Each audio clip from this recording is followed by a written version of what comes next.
আসসালামু আলাইকুম। আশা করি আপনারা সবাই ভালো আছেন এবং সুস্থ আছেন। তো গতকালকে আমি আপনাদেরকে সতর্ক করেছিলাম যে আপনার মার্কেটে একটা ডাউন আসতে চলছে। হয়তোবা আপনারা যারা শুনছেন তারা সতর্ক হয়ে গেছেন। আশা করি আপনারা আজকে ভালো একটা পদক্ষেপ নিতে পারছেন ওই অনুযায়ী। তো চলুন আজকের মার্কেট নিয়ে কথা বলা যাক। তো মার্কেট আজকে ৫,২৩৬.৩৮ এ আছে, যেটা আপনার ৩২.৩ নেগেটিভ মুভমেন্ট দিয়েছে। আর এখানে টোটাল ট্রেড যদি দেখি ১,৭৬,০০০, টোটাল ভ্যালু হচ্ছে ৫৮৭.৭২ কোটি। আর এখানে 1 মিনিট চার্টটা আপনার সকালের দিকটা একটু ভালো ছিল। এরপর থেকে আপনার মোটামুটি ডাউন দিকে যাচ্ছে।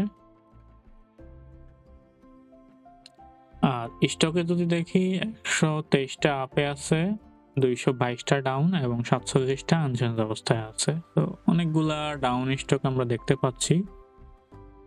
তো রিয়েল ট্রেড ভ্যালুটা যদি দেখি, রিয়েল ট্রেড ভ্যালুটা হচ্ছে আপনার ৫৮৭.৪২ কোটি, যেটা আপনার গতদিন থেকে কমে গেছে।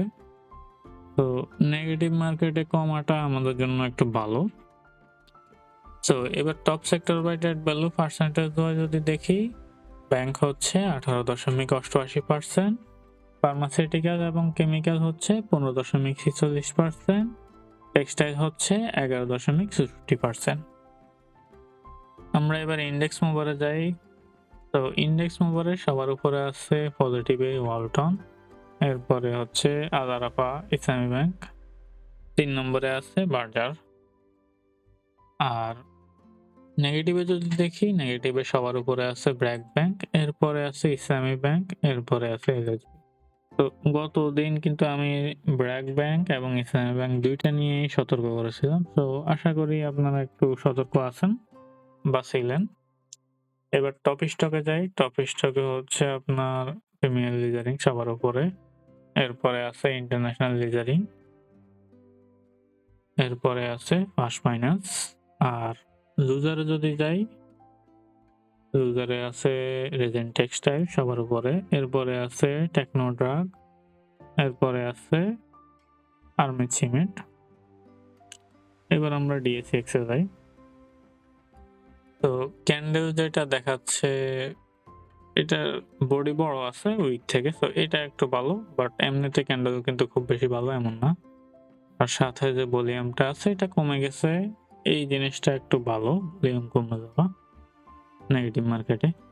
আর আরএসআইটা কমে গেছে, আরএসআইটা আছে ৭০ এর কাছাকাছি এখন।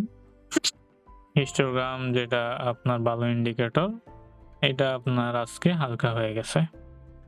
এখন আপনার কয়েকটা কোয়েশ্চেন হতে পারে। এক হচ্ছে আপনার আর কয়দিন কমতে পারে? সো ব্যাপারটা হচ্ছে ডিপেন্ড করে। আমার মনে হচ্ছে কমার মেইন ব্যাপারটা হচ্ছে অনেকগুলা স্টকে কিন্তু কম থেকে উপরে উঠে গেছে। এখন অনেকে আপনার নিচ্ছে, আপনার প্রফিট টেক করতেছে। আবার আরেকটা কারণ হতে পারে যে সামনে নির্বাচন, ওইটাকে কেন্দ্র করে কমতেছে। আর সাধারণত মার্কেট একসাথে উপরে উঠে না, এটা আমি আগের দিনে বলেছি যে টানা উঠবে এমন আসলে এটা স্বপ্নই, এটা হয় না। সো কয়েকদিন উঠে এরপরে নেমে যাবে, এটাই স্বাভাবিক। আর আরেকটা কোশ্চেন আপনি করতে পারেন কি, যে আপনি উপরে উঠে গেছেন, আপনার হাতে ধরে গেছে স্টক, এখন কি করতে পারেন? এখন আমি বলব যে একটু ধীরে সুস্থে শান্ত থাকেন। কিছুদিন পরে নেমে একটা জায়গায় স্টক দাঁড়াবে, তারপরে গিয়ে আপনি এভারেজ করবেন। সো আশা করি আপনি আমার কথা বুঝতে পারছেন। আজ এ পর্যন্তই। ধন্যবাদ সবাইকে। আসসালামু আলাইকুম।